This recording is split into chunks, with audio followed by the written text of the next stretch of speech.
No, I told you like a million times I didn't hate it. Then what was wrong with it? Nothing was wrong with it. It was just one of those it's not you, it's me type situations. People are usually lying when they say that. Well, I'm not lying. But I thought it was like your dream amp.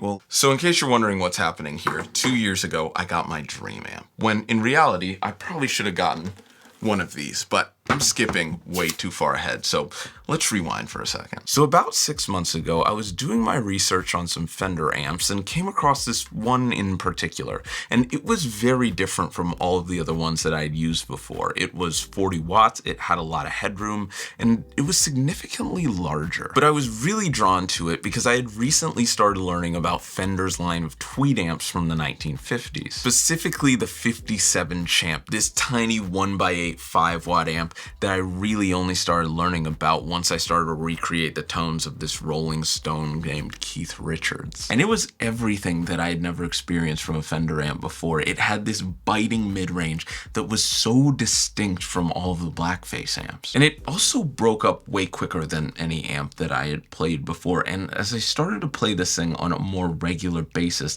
I started not just to appreciate it, but to understand it a bit more, specifically in terms of the Tweed sound. But then I started to get into this other amp that seemed to be even more renowned, potentially the most famous Tweed amp of them all.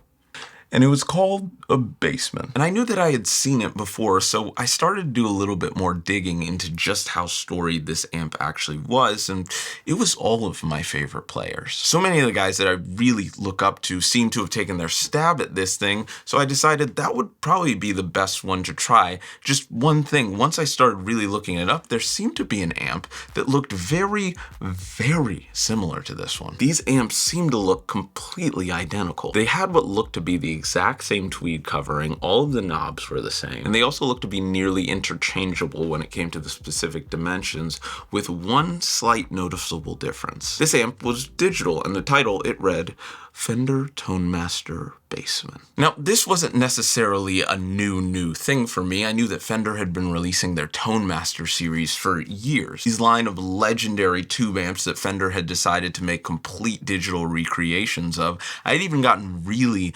lost in one years beforehand at this guitar store one time, so I decided, why not? Yeah, let's give this thing a try. So a little bit of time passes, the amp gets here, and I really don't know what to expect. I tried the previous one years ago, but who knows, it could have just been a one-time thing. I'm a lot more knowledgeable about amps now. Basically, a lot can change in a 2-year period. So I take it out of the box, plug in, turn the normal channel up just a hair, but once I started playing, just the first few blues licks, it kind of felt like I was stepping into a different world. It had that same relative mid-range thing that I'd first experienced with the 57 Champ, except for this time with a lot more headroom. Not only that, but I started experimenting with the newer parts of the amp. I found myself spending a lot of time with the bright channel, as well as with the different knobs and parameters that were specifically foreign to me in the context of Fender amps, or at least the ones that I'd used before. But the real kicker began to set in because I knew that I had had no context for the actual Bassman before trying this amp. To me, it wasn't like I was seeing what this thing could do in comparison to the original or the reissue. I was solely trying to see what it could do individually. And the more that I played through it, the more that I liked it, and it became one of my go-tos in terms of trying out new guitars. But as time passed, I still felt like there was this sort of lingering question that presented a small potential issue. Would anything change if I had played the digital version of an amp that I had already experienced before? Like, would I still have the same appreciation for what Fender was trying to do with this whole digital line? And I knew exactly the amp that would work for this. Because prior to getting to know the Tweed game, the Fender amps that I had without question the most experience with came from the 60s era blackface amps. And it also happens to be one of the more notable Tonemaster recreations that Fender came out with a couple of years ago. So why don't I try to give you a more formal introduction? So this, ladies and gentlemen, is the Tonemaster Princeton. It originally released in September of 2022, which was about 3 months before I had my first encounter with it, or anything in that series. And what I didn't realize in that moment was where the exact lines actually blurred between something like like this and an actual Princeton or a reissue. Because on the surface, it has pretty much everything I would expect from a regular Princeton reissue.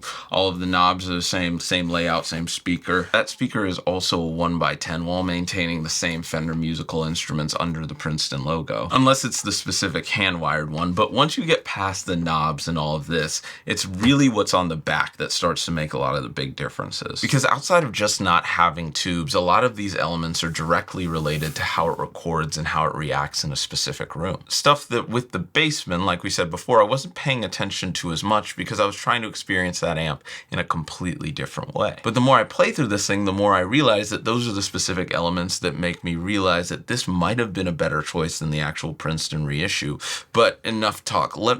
Let's actually plug this thing in and I'll show you what I mean. So this one is actually going to be really interesting because we're going to be going at it with the 121, but there's actually something about this amp that relates to the 121 that we'll get to in just a second, I promise.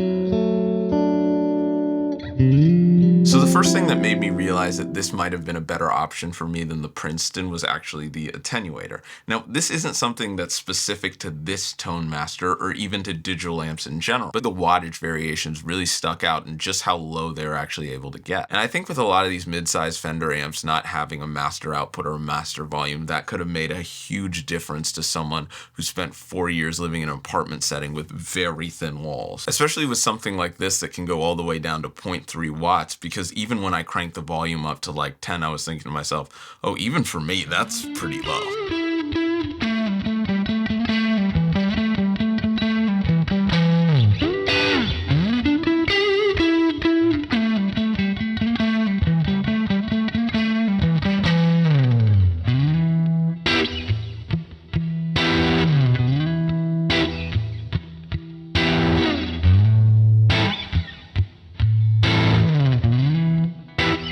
Now, even outside of the attenuator, there's a lot to the series that I felt like I didn't quite appreciate in the moment that also would have made it a better option. The biggest of which being the XLR out, which when put in combination with the attenuator, I feel like becomes hypothetically one of the bigger selling points of one of these. Because unfortunately, probably my biggest pet peeve with these amps is that you can't get fully silent recordings, but I know that would go into a whole nother category of basically making an all-in-one amp and aux box. But I think the ability to have your sound both attenuated and you can go direct, that's a powerful tool. One that I very rarely used on the Tone Master Bassman, but I started to really play with on this guy.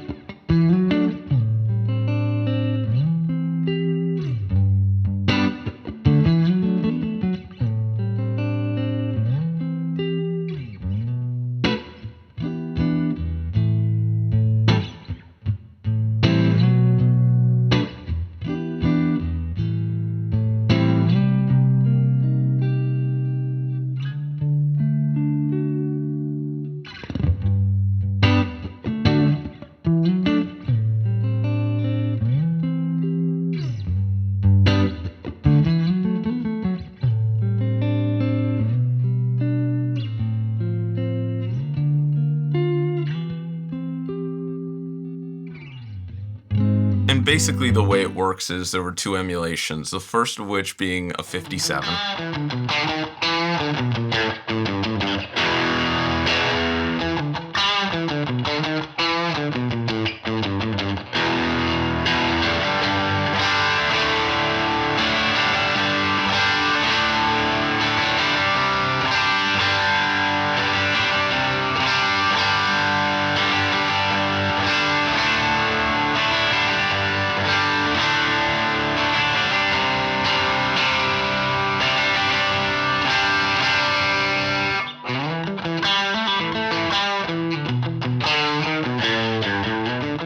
the second of which, the 121, emulating the mic I was using before.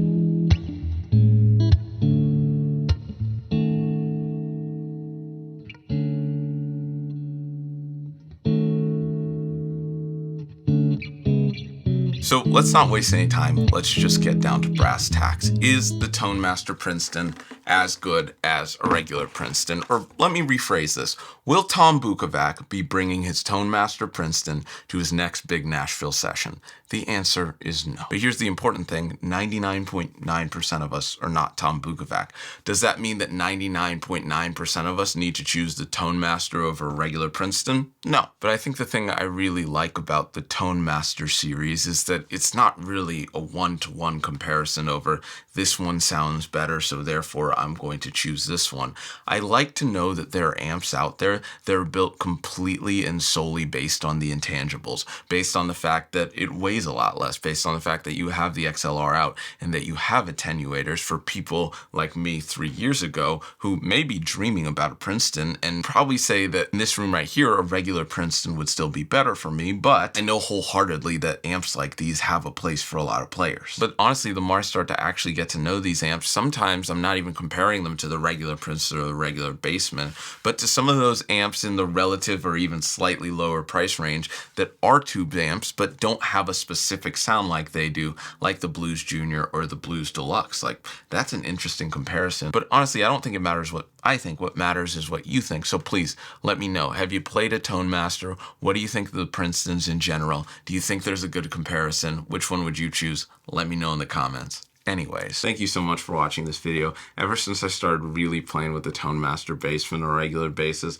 I wanted to check out one of the black face ones, and since I spent so much time that one day playing the Princeton in the store, this was probably like Thanos, pretty inevitable. But if you want to know anything more about the Tone Master Princeton, I got this one from the homies at Sweetwater. The links are in the description. Make sure to check them out. It's one of the best ways to support the channel if that's something you want to do. Or if you're just curious about any of the other gear that I use in this video, the mic, the guitars, even the camera, make sure to check out those links. Like and subscribe if you had a good time, and most importantly, most important of all, have a fantastic night.